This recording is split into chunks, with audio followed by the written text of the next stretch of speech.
Morning എല്ലാവർക്കും നമസ്കാരം. പൊതുവേ സമൂഹത്തിൽ കാണപ്പെടുന്ന ഒരു കാര്യമാണ് ഇന്ന് ഡിസ്കസ് ചെയ്യാമെന്ന് കരുതുന്നത്.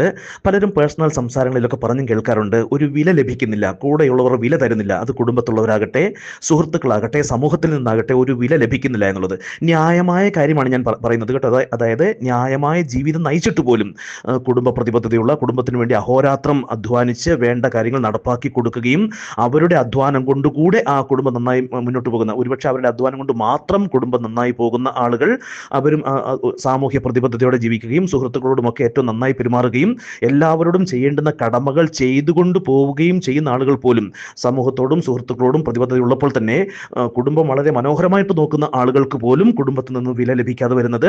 അതുപോലെ കുടുംബം നന്നായി നോക്കുന്നതോടൊപ്പം തന്നെ സുഹൃത്തുക്കൾക്കും ആവശ്യമായ കാര്യങ്ങളിൽ ഹെൽപ്പാകുന്നത്, സമൂഹത്തിലും സാമൂഹ്യ പ്രതിബദ്ധതയോടെ ജീവിച്ചിട്ടും കുടുംബത്തിലും സമൂഹത്തിലും ഫ്രണ്ട്സിൽ നിന്നും വില ലഭിക്കാത്ത ആളുകൾ പലരും പറയാറുണ്ട്, എനിക്ക് ആരും ഒരു വില തരുന്നില്ല, ആരും വില കൽപ്പിക്കുന്നില്ല, ആരും മൈൻഡ് ചെയ്യുന്നില്ല, അല്ലെങ്കിൽ ആരും വില കൽപ്പിക്കുന്നില്ല എന്നുള്ളത്.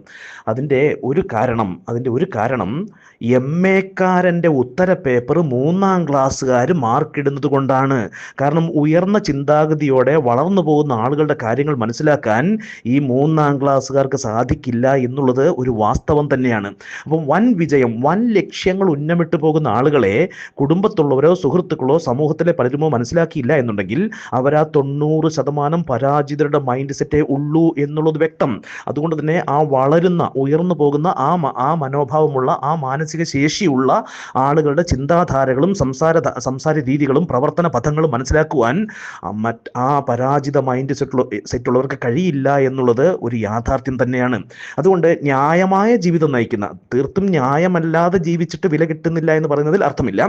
പക്ഷേ ഏറ്റവും ന്യായമായ ജീവിതം നയിക്കുകയും അവനവനോടും അവനവൻ്റെ കുടുംബത്തോടും ഉത്തരവാദിത്വം ഉണ്ടായിട്ടും വില ലഭിക്കുന്നില്ല എന്നുണ്ടെങ്കിൽ അത് മൈൻഡ് ചെയ്യാതിരിക്കുക, അവർക്ക് അത്രയേ അറിയൂ എന്ന് കരുതുക എന്നുള്ളതാണ്.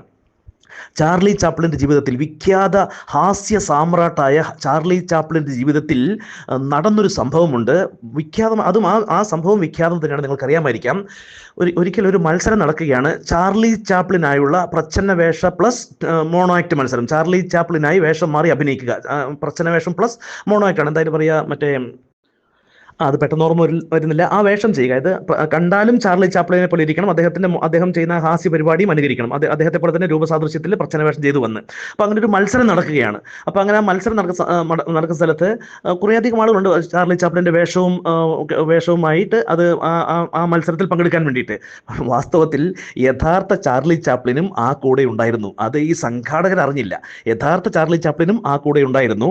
അപ്പോൾ മത്സരം കഴിഞ്ഞു, 5-ാം സ്ഥാനമാണ് യഥാർത്ഥ ചാർലി ചാപ്ലിന് കിട്ടിയത്. ഒന്ന് ചിന്തിച്ച് നോക്കിക്കേ, യഥാർത്ഥ ചാർലി ചാപ്ലിന് കിട്ടിയത് 5-ാം സ്ഥാനമാണ്. അപ്പോൾ അങ്ങനെയൊക്കെ ലോകത്ത് സംഭവിക്കാൻ കഴിയും. കാരണം മാർക്കിടുന്നവരുടെ കഴിവ് പോലെ ഇരിക്കും മറ്റൊരാളെ മാർക്കിടുന്നത്. അതിൻ്റെ മറ്റ് ഇതിഹാസ ഉദാഹരണങ്ങളുണ്ട് കേട്ടോ, വേറെ അത് മുൻപ് പറഞ്ഞിട്ടുള്ളതാണെന്ന് തോന്നുന്നു.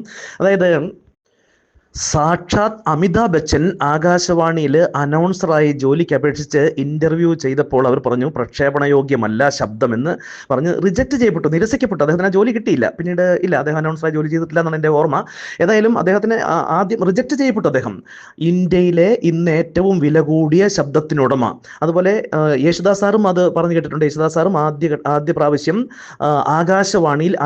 ആകാശവാണിയിൽ ഇൻ്റർവ്യൂവിന് അറ്റൻഡ് ചെയ്തപ്പോൾ ശബ്ദം പ്രക്ഷേപണ യോഗ്യമല്ല, പാട്ട് പാടാൻ തന്നെയാണെന്ന് തോന്നുന്നു, ഏതായാലും ശബ്ദം പ്രക്ഷേപണ യോഗ്യമല്ല എന്ന് പറഞ്ഞ് അവിടെ നിരസിക്കപ്പെട്ടിട്ടുണ്ട്. അതുപോലെ സാക്ഷാത് മമ്മൂട്ടി സാറിൻ്റെ ആദ്യ സിനിമകളിൽ ശബ്ദം ഡബ്ബ് ചെയ്യാൻ കൊള്ളില്ല എന്ന് പറഞ്ഞ് മറ്റാളുകളാണ് ഡബ്ബ് ചെയ്തത്. അദ്ദേഹത്തിൻ്റെ ഒരു സിനിമയിൽ സിനിമാ നടൻ ശ്രീനിവാസൻ സാറും ശബ്ദം കൊടുത്തതായി ശ്രീനിവാസൻ സാർ തന്നെ മമ്മൂട്ടി സാർ ഇരിക്കിയ ഒരു സദസ്സിൽ പറയുന്നത് വീഡിയോയിൽ കേൾക്കാനിടയായിട്ടുണ്ട്. ഏതായാലും അങ്ങനെ പ്രതിഭാശാലികളായ മനുഷ്യരെ ചിലപ്പോൾ സാധാരണക്കാരായ മനുഷ്യർ മാർക്കിടുമ്പോൾ അത് ചിലപ്പോൾ ശരിയായ മാർക്ക് ആയിക്കൊള്ളണമെന്നില്ല. ഇത്രയും കരുതിയാൽ മതി. നമുക്ക് ആഗ്രഹിക്കുന്നിടത്ത് നിന്ന് വില ലഭിച്ചില്ല എന്നുണ്ടെങ്കിൽ MA-ക്കാരൻ്റെ ഉത്തരക്കടലാസ് 3-ാം ക്ലാസ്സുകാരൻ മാർക്കിടുന്നത് പോലെയാണെന്ന് കരുതിയാൽ മതി. അത്തരം കാര്യങ്ങളൊന്നും മൈൻഡ് ചെയ്യാതെ അവനവൻ്റെ വിഷനിലും മിഷനിലും ശ്രദ്ധയർപ്പിച്ചുകൊണ്ട് അതിൽ ഫോക്കസ് ചെയ്തുകൊണ്ട് അതിൽ ആ ഉത്തരവാദിത്വത്തോടെ ധീരമായി മുന്നോട്ട് പോവുക. കാരണം അവരുടെ അംഗീകാരം നേടുക എന്നുള്ളതല്ലല്ലോ നമുക്ക് ആവശ്യമുള്ളത്.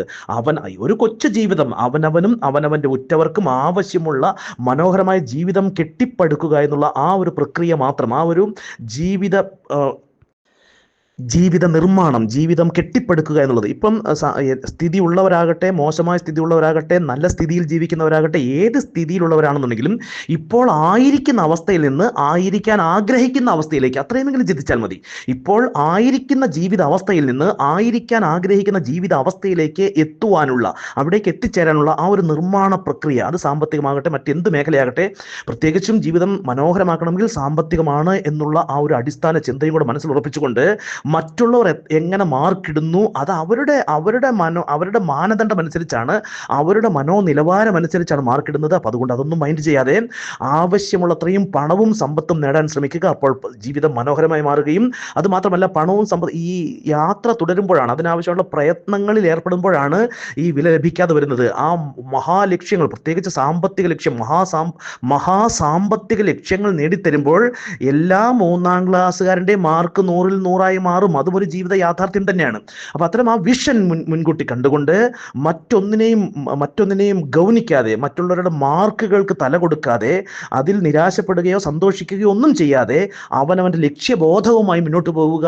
നിങ്ങൾക്കും കഴിയും. ആഗ്രഹിക്കുന്നത്രയും പണവും സമ്പത്തും നേടാൻ നിങ്ങൾക്ക് കഴിയും. നിങ്ങൾക്കും നിങ്ങളുടെ ഉറ്റവർക്കും പ്രകാശം പരത്തുന്ന ജീവിതം നയിക്കുവാൻ ആവശ്യമായത്രയും പണവും സമ്പത്തും നേടാൻ നിങ്ങൾക്ക് കഴിയും. അത് നിങ്ങളുടെ അവകാശമാണ്, നിങ്ങളുടെ അർഹതയാണ്. അവനവൻ്റെ വിഷനിൽ, അവനവൻ്റെ പ്രവർത്തന പഥങ്ങളിൽ വിശ്വാസം അർപ്പിച്ചുകൊണ്ട് അവിടെയാണ് നമുക്ക് ആ ഒരു വിശ്വാസം വേണ്ടത്. ഞാൻ അല്ലെങ്കിൽ വിശ്വാസം എന്ന വാക്ക് വളരെ അപൂർവമേ ഉപയോഗിക്കാറുള്ളൂ. അവിടെയാണ് അവനവനെ അറിയേണ്ടത്. അവിടെ ഞാൻ ആ വിശ്വാസം ഒന്ന് തിരുത്തി പറയുകയാണ്. അവനവനെ അറിഞ്ഞുകൊണ്ട്, കാരണം വിശ്വാസം എന്നതല്ല വേണ്ടത്, അത് ആത്മീയ കാര്യങ്ങളിലാണ്. ഭൗതിക കാര്യങ്ങളിൽ അവനവനെ അറിഞ്ഞുകൊണ്ട് മറ്റുള്ളവരല്ല നമുക്ക് മാർക്കിടേണ്ടത്. അവനവൻ തന്നെ സെൽഫ് അപ്രൈസൽ, അവനവനെ വിലയിരുത്തിക്കൊണ്ട് അവനവന് മാർക്കിട്ടുകൊണ്ട് ഇന്നലത്തെക്കാളും മെച്ചപ്പെട്ട ഞാനാകുവാൻ, ഇന്നലത്തെക്കാളും മെച്ചപ്പെട്ട ഞാനാവുവാൻ, എല്ലാ ദിവസവും നേരം വെളുക്കുമ്പോൾ ഇന്നലത്തെക്കാളും മെച്ചപ്പെട്ട ഞാനാകുവാൻ അങ്ങനെ മുന്നോട്ട് പോയിക്കൊണ്ടിരുന്നാൽ ആഗ്രഹിക്കുന്നത്രയും പണവും സമ്പത്തും നേടാൻ നിങ്ങൾക്ക് കഴിയും. അത് വീണ്ടും ആവർത്തിക്കുന്നു, അത് നിങ്ങളുടെ അവകാശമാണ്, നിങ്ങളുടെ അർഹതയാണ്. നിങ്ങൾക്കത് കഴിയുകയും ചെയ്യും. ധീരമായി മുന്നോട്ട് പോകൂ. നിങ്ങൾക്കും നിങ്ങളുടെ ഉറ്റവർക്കും പ്രകാശം പരത്തുന്ന ജീവിതം നയിക്കുവാൻ ആവശ്യമായ അത്രയും പണവും സമ്പത്തും നേടാൻ നിങ്ങൾക്ക് കഴിയും. നിങ്ങൾക്കും നിങ്ങളുടെ ഉറ്റവർക്കും അഭിമാനകരമായ ജീവിതം നയിക്കുവാൻ ആവശ്യമായ അത്രയും പണപ്രവാഹം, അണമുറിയാത്ത പണപ്രവാഹം നിങ്ങളുടെ ജീവിതത്തിൽ എന്നെന്നും നിലനിന്ന് ലഭിക്കട്ടെ എന്ന് ആശംസിച്ചുകൊണ്ട് ഹാവ് എ നൈസ് ഡേ. ശുഭദിനം.